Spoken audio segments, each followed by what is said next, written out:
அனைவருக்கும் என்னுடைய மூகாம்பிகை அக்ஷய குபேர வணக்கங்கள்.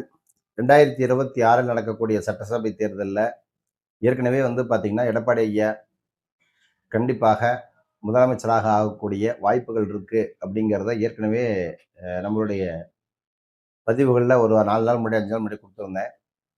ஒவ்வொருத்தருடைய ஜாதகமும் எந்த பலம் பெற்றிருக்கு அப்படிங்கிறதையும் ஸ்டாலின் ஐயாவோட ஜாதகம், உதயநிதியோட ஜாதகம், ஐயா எடப்பாடி பழனிசாமியோட ஜாதகம், விஜயோட ஜாதகம் எல்லாம் நம்ம கொடுத்துருந்தோம். இந்த எலெக்ஷன் அன்னைக்கு வரக்கூடிய அந்த ரிசல்ட் ஆனது மெஜாரிட்டி எப்படி அமையும் அப்படின்னு கேட்டால் கண்டிப்பாக மெஜாரிட்டிங்கிறது கம்மி தான். ஏன்னா இதில் 2 பேர் பார்த்தீங்கன்னா ஈக்குவலாக போகிறாங்க. அவருடைய ஜாதக அமைப்பு படி பார்க்கும் பொழுது ஒன்று ஸ்டாலின் ஐயாவோட ஜாதகமும் சரி, எடப்பாடி ஐயா ஜாதகமும் சரி, 2 பேருடைய ஜாதகமும் ரொம்ப ஈக்குவலாக போயிட்டு இருக்கு. இதில் அந்த டைமிங்ஸ் மாறுவது எப்போ மாறுது அப்படின்னு கேட்டிங்கன்னா 9:30 மணி வரைக்கும், அதாவது மே 4ஆம் தேதி திங்கட்கிழமை அன்னைக்கு நடக்கக்கூடிய ஓட்டெடுப்பு பார்த்தீங்கன்னா காலையில் 9:30 மணி வரைக்கும் அனுஷம் போகும். அதுக்கப்புறம் கேட்ட நட்சத்திரம் போகும். இந்த கேட்ட நட்சத்திரத்துக்கு அப்புறமா பார்த்தீங்கன்னா அறுதி பெரும்பான்மை யாருக்கு வருங்கிறது அப்புறமா தான் முடிவாகும். ஆல்மோஸ்ட் ஒரு 11-11:30 மணிக்கு மேலாம் தெரிஞ்சு போயிடும். யார் ஆட்சி அமைக்க போறாங்க, மெஜாரிட்டி வருதா இல்லையா, இழுப்பறியா அப்படிங்கிறது தெரிஞ்சு போயிடும். பொதுவாக பார்த்தீங்கன்னா இந்த 2 பேருடைய ஜாதகம், அதுக்கப்புறம் விஜய் ஜாதகத்தை பற்றி சொல்றேன். இந்த ஸ்டாலின் ஐயோட ஜாதகமும் எடப்பாடி ஐயா ஜாதகமும் 2 பேருடைய ஜாதகத்தையும் பார்க்கும் பொழுது இந்த கன்னிராசி, அது சிம்ம ராசி. இந்த சிம்ம ராசிக்கு பார்த்தீங்கன்னா உங்களுக்கு அந்த அஷ்டம சனி என்ன பண்ண போகுது அப்படின்னு கேட்டிங்கன்னா உங்களுக்கு அந்த 9:30 மணி வரைக்கும் ரொம்ப பீக்கில் காட்டும். எப்பயுமே பார்த்தீங்கன்னா அவங்களுடைய ஸ்டாலின் ஐயோட ஜாதகம் பார்த்தீங்கன்னா அந்த 9:30 மணி வரைக்கும் பார்த்தீங்கன்னா பீக்கில் அப்படி ரொம்பமா தூக்கிட்டு வரும்.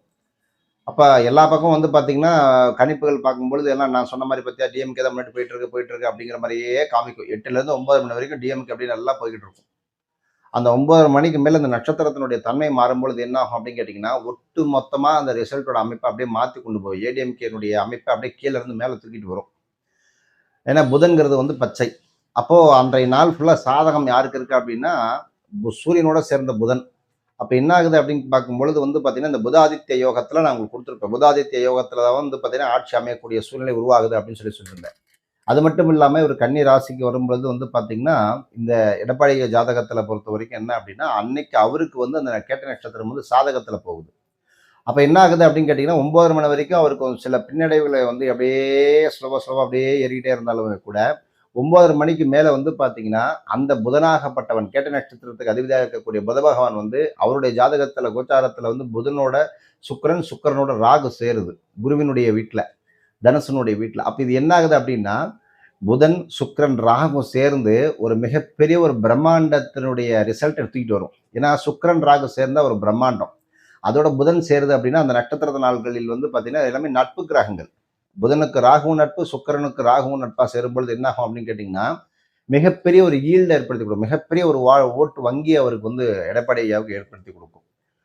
இதில் பார்க்கும்போது 9 மணிக்கு மேலே அவருடைய குரோத் அப்படியே மெல்ல மெல்ல மெல்ல மெல்ல ஏறிட்டே வந்துகிட்டே இருக்கும். இதுக்கு நடுவில் பார்த்தீங்கன்னா இந்த 2 பேருக்கு நடுவில் பார்த்தீங்கன்னா சாதகமாக இருக்கக்கூடிய இன்னொரு ஜாதகம் விஜயோட ஜாதகம் சாதகமாக இருக்குது. இல்லைன்னு நான் மறுக்கவே இல்லை. ஏன்னா அன்னைக்கு பார்த்தீங்கன்னா அவருடைய அமைப்பில் பார்த்தீங்கன்னா அவருக்கு பார்த்தீங்கன்னா சுக்கிரனில் கேது இருக்குது. அப்போ சுக்கிரனில் கேது ரிஷபராசியில் சுக்கிரன் ஆட்சி. நீங்கள் கோச்சாரப்படி பார்க்கும் பொழுது என்ன அப்படின்னா மேஷத்தில் சூரியன் 10ல் வரும், 11ல் அவருக்கு சுக்கிரன் இருக்கும், சுக்கிரனில் கேது இருக்கும் அவருடைய சொந்த ஜாதகத்தில். இது நான் இணையத்தில் கிடைக்கக்கூடிய தகவல் வச்சு தான் சொல்கிறேன்.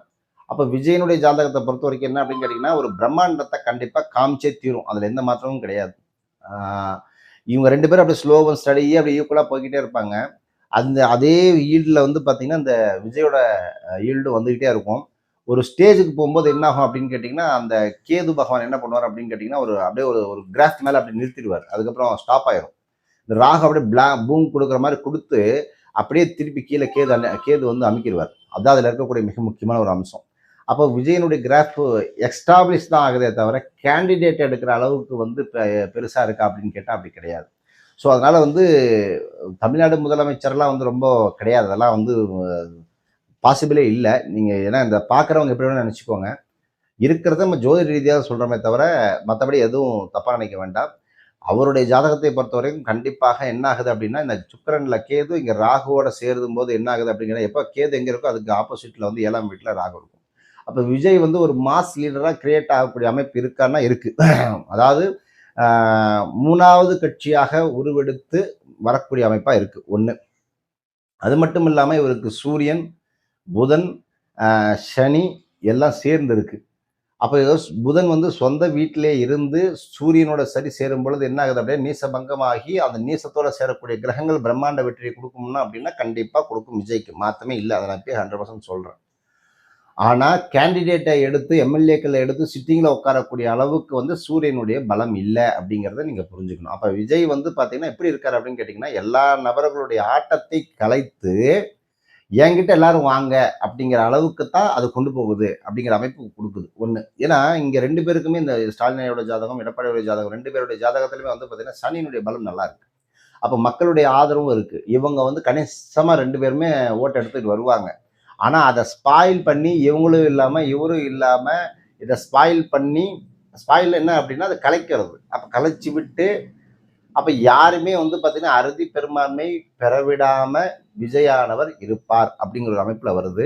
இதுக்கு நடுவுல கண்டிப்பாக மிகப்பெரிய ஒரு குரோத்தை கொடுக்கக்கூடிய அமைப்பா இருக்கக்கூடியது எடப்பாடியோட ஜாதகத்துல அந்த சுக்கிரன் புதன் ராகுனுடைய அமைப்பு. ராகு மனசு வைத்தால் கண்டிப்பாக மெஜாரிட்டி ஆட்சி அமைப்பதற்கு ராகு பகவான் ஹெல்ப் பண்ணாருன்னா கண்டிப்பா மிகப்பெரிய அமைப்புல கண்டிப்பா அவர் வந்தே தீர்வார். அதுல இந்த தடவை 2026 சட்டமன்ற பொதுத் தேர்தலில் எடப்பாடி ஐயா கண்டிப்பாக அரியணை ஏறுகிறார். அதில் எந்த ஒரு மாற்றமும் கிடையாது. கண்டிப்பாக கூட்டணி ஆட்சிகள் மூலியமாகத்தான் அரியணை ஏறுகிறார் அப்படிங்கிறது அமைப்பு இருக்கு. அப்ப ஸ்டாலின் சாருக்கு இல்லையா சார் வாய்ப்பு இல்லையா அப்படின்னு கேட்டா கண்டிப்பாக ஸ்டாலின் சாருக்கு ஒரு நல்ல மாற்றம் உண்டு. அவருடைய ஜாதகம் நல்ல ஜாதகம் தான். ஆனா இந்த எலெக்ஷன்ல அவர் பண்ண ஒரு எனக்கு தெரிஞ்சு அவருடைய ஜாதகத்தை பொறுத்த வரைக்கும் ஸ்டாலினை விட அவர் உதயநிதி நிற்க வச்சிருந்தாரு அப்படின்னா கண்டிப்பாக மிகப்பெரிய ஒரு மாசை கிரியேட் பண்ணிருக்க முடியும். ஸோ அதை தவறியாச்சு. ஸோ கண்டிப்பாக அடுத்த எலெக்ஷனில் வந்து பார்த்தீங்கன்னா இந்த விஜய்க்கும் உதயநிதிக்கும் தான் மிகப்பெரிய கிராஃப் போட போகுது, போட்டி போட போகுது. 2031 வந்து பார்த்தீங்கன்னா ரொம்ப குதூகலமாக இருக்கும் எலெக்ஷன்லாம். ஏன்னா ரெண்டு யங் லீடர்ஸுக்கு உண்டான நடக்கக்கூடிய ஒரு எலெக்ஷனாக இருக்கும். இத்தனை நாள் வந்து மிகப்பெரிய தலைகள் அரசியல் தலைவர்கள் ஆண்ட காலம் போய் ஒரு யூத் ஒரு 40 வயசு 45 55 வயசுல இருக்கக்கூடிய நபர்கள் எல்லாம் 45 வயசுக்கு மேலே இருக்கக்கூடிய ஒரு யங்ஸ்டர் லீடர்ஸ் வந்து தமிழ்நாட்டை ஆளக்கூடிய ஒரு நிலையில உருவாக போகுது. இதெல்லாம் நம்ம பின்னாடி பார்க்க தான் போறோம். அதே போல எடப்பாடியோட ஜாதகம் நல்லா இருக்கா அப்படின்னு கேட்டா அன்னைக்கு நாலு எடப்பாடிக்கு ரொம்ப சாதகமா இருக்கு. அதுவும் 9:30 மணிக்கு மேல ரொம்ப சாதகமா அப்படி கொண்டு போகும், ரிசல்ட் கொண்டு போகும்.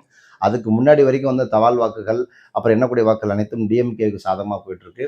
விஜயோட வாக்குகள் வந்து பாத்தீங்கன்னா கண்டிப்பா அந்த ராகு காலம் வரைக்கும், அதாவது மே அன்றைக்கு நடக்கக்கூடிய இந்த ராகு காலம் வரைக்கும் அப்படியே போய்கிட்டு இருக்கும். ஒரு ஸ்மூத்தா போயிட்டு இருக்கும். வரும், ஏறும், ஏறும், இறங்கும், ஏறும், இறங்கும் அப்படியே இருக்கும்.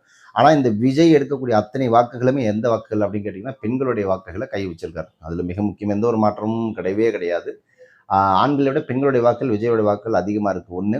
ரெண்டாவது அன்ற நாள் வந்து பாத்தீங்கன்னா விஜய் சாதகத்துக்கு வந்தாலும் சரி பாதகத்துக்கு வந்தாலும் சரி கண்டிப்பாக பெண்களானவர்கள் யாராக இருந்தாலும் விஜய் அண்ணா ஜெயிக்கல, விஜய் அண்ணா ஜெயிச்சிட்டாரு அப்படின்னு சொல்லி எந்த ஒரு ஆர்ப்பரிப்பும் இல்லாம அமைதியான சூழ்நிலையில இந்த எலெக்ஷனை இந்த ஒரு கவுண்டிங்கை கொண்டு போகணும். காரணம் என்ன அப்படின்னா சுக்கிரன்ல கேது சம்பந்தப்பட்டாவே என்ன ஆகும் அப்படின்னு கேட்டீங்கன்னா பெண்களுக்கு அந்த நாட்களில் ஏதோ ஒரு வகையில வந்து மன அழுத்தம், அதே மாதிரி மனதுக்கு சங்கடமான விஷயங்கள், அதே சமயம் வந்து ஓவரா எக்ஸ்பிரஷன் ஆறுது. ஓவரா எக்ஸ்பிரஷன் ஆகி நம்ம தன்னை வந்து தானே என்ன சொல்றது ஒரு மூர் ஸ்விங் நிலைக்கு போகிறது, குழப்பிக் கொள்வது, இந்த மாதிரி நிலையெல்லாம் அன்றைக்கு நடக்கக்கூடிய ஒரு காலகட்டமாக இருக்குது. அப்படிங்கிறதால பாசிட்டிவாக இருந்தாலும் நெகட்டிவாக இருந்தாலும் கண்டிப்பாக அரசியல் அப்படிங்கிறது வந்து பொதுவான விஷயம். வெற்றியும் இருக்கலாம், தோல்வியும் இருக்கலாம். அதை தாண்டித்தான் நகர்ந்து செல்லணுமே தவிர இவரே வரணும், இவரே வந்து உட்காரணும் அப்படிங்கிறதெல்லாம் கிடையாது. ஏன்னா எல்லாத்தையும் உடைச்சிட்டு இந்த ஏன்னா கிட்டத்தட்ட ஒரு 50-60 வருஷ கட்சியை வந்து உடைச்சிட்டு வெளியே கொண்டு வரதெல்லாம் சாதாரண விஷயம் கிடையாது. அது அரசியலில் பல வகையான ஆடுபுலி ஆட்டெல்லாம் இருக்குது. ஏன்னா இதில் என்னை பொறுத்த வரைக்கும் இதை நான் எப்படி பார்க்குறேன், அரசியல் விஜயோட அரசியல் எப்படி பார்க்குறேன் அப்படின்னா ஆடுபுலி ஆட்டம் மாதிரி தான், பரமபத விளையாட்டு மாதிரி தான். இந்த மாயைகள் செய்யக்கூடிய ஒரு விஷயம். ஏன்னா இந்த ராகு அப்படிங்கிறது வந்து பார்த்திங்கன்னா நான் ஏற்கனவே சொன்ன மாதிரி இந்த ஆதித்ய யோகமானது விஜயோட ஜாதகத்தை பொறுத்த வரைக்கும் என்ன அப்படின்னா மீடியாவினுடைய ஆட்டம் ரொம்ப அதிகமாக இருக்கும். பட் அதே மீடியா வந்து ஒரு சமயம் வந்து அந்த விஜய் சப்போஸ் ஒரு வகையில் தோத்துட்டார் அப்படின்னால கூட ஸோ அதே வந்து இந்த நபர்கள் வந்து கொஞ்சம் ஜாக்கிரதையாகவும் இருக்கணும்.